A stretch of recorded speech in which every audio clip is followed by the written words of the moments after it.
चुनाव की तारीखों के ऐलान के पहले ये जो बड़ा दांव चला है, बीजेपी के समर्थक कुछ इसे मास्टर स्ट्रोक कह रहे हैं, कोई कह रहा है कि देखिए जी ये तो गेम चेंजर साबित होगा, इसी से जीत डिकोड होगी।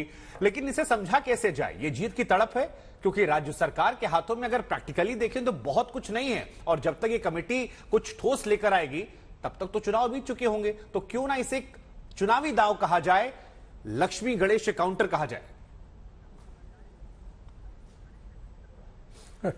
देखिए, यदि 2019 का यदि भारतीय जनता पार्टी का मैनिफेस्टो यदि पढ़ेंगे तो उसमें एक प्रकार से भारतीय जनता पार्टी का एक कमिटमेंट है कि हम यूनिफॉर्म से यदि हम जीतते हैं, if we are voted to power we will bringing uniform civil code.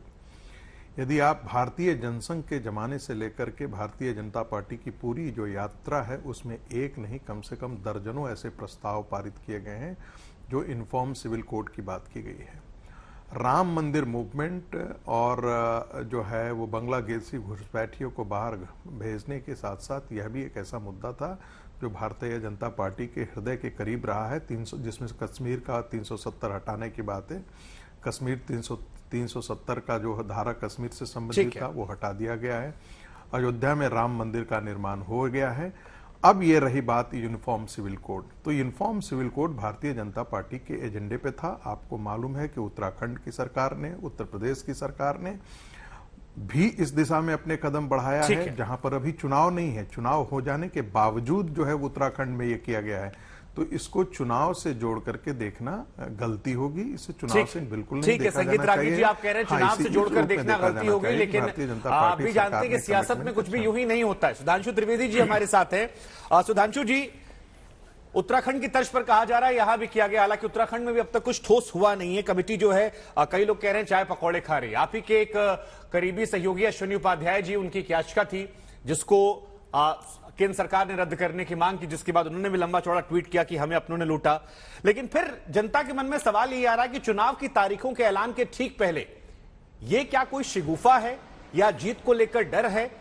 क्योंकि यूनिफॉर्म सिविल कोड लागू करना क्या वाकई में राज्य सरकार के स्तर पर पॉसिबल है? क्योंकि चाहे वो समान शादी की उम्र की बात की जाए, या फिर ग्राउंड ऑफ डिवोर्स की बात की जाए, या मेंटेनेंस की बात की जाए, अडॉप्शन की बात की जाए, ये सब तो उसको लेकर कानून बने हुए जो केंद्र सरकार का कानून है। ऐसे में इंप्लीमेंट कैसे होगा?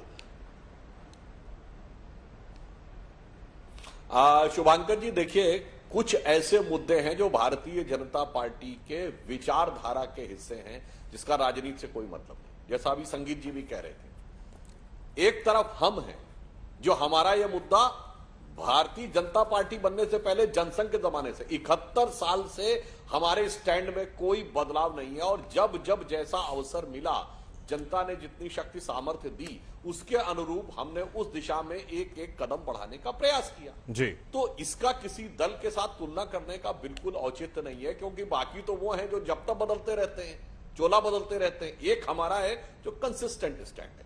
जहां तक कोई इस पे राजनीति की बात कहे तो मैं पूछना चाहता हूं, जो विषय संविधान के नीति निर्देशक तत्वों में हो, directive principles of the constitution में हो, जिस विषय में एक नहीं अनेक बार सर्वोच्च न्यायालय टिप्पणी कर चुका हो कि यूनिफॉर्म सिविल कोड होना चाहिए, मुझे लगता है वो दलगत राजनीति का विषय नहीं है, इसे बढ़कर देखना चाहिए। और जहां तक तीसरा प्रश्न आपने किया, क्या राज्य सरकार के अधिकार में है, तो यहीं से एक बढ़िया इसका उत्तर आता है कि एक राज्य है जिसमें यूनिफॉर्म सिविल कोड लागू है, और वो है गोवा जी। और गोवा क्या है?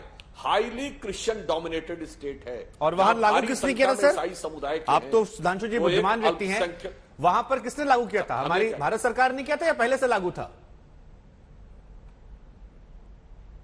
अगर उस जमाने में जाएंगे जनाब, तो मुस्लिम पर्सनल लॉ बोर्ड लाई थी इंदिरा गांधी 1970 में जी। ब्रिटिश टाइम में किसी को प्रॉब्लम नहीं थी, तब तो यूनिफॉर्म कोड था। पर्सनल लॉ बोर्ड 1970 में आया है, ठीक है। इसलिए फिर अगर हम उसमें जाएंगे तो फिर वो भी बैक में जाकर। अच्छा सुधांशु जी, एक सवाल मेरे मन में और आ रहा है, आप जो बात कह रहे हैं को कोई प्रॉब्लम नहीं। जी बिल्कुल ठीक बात है सर।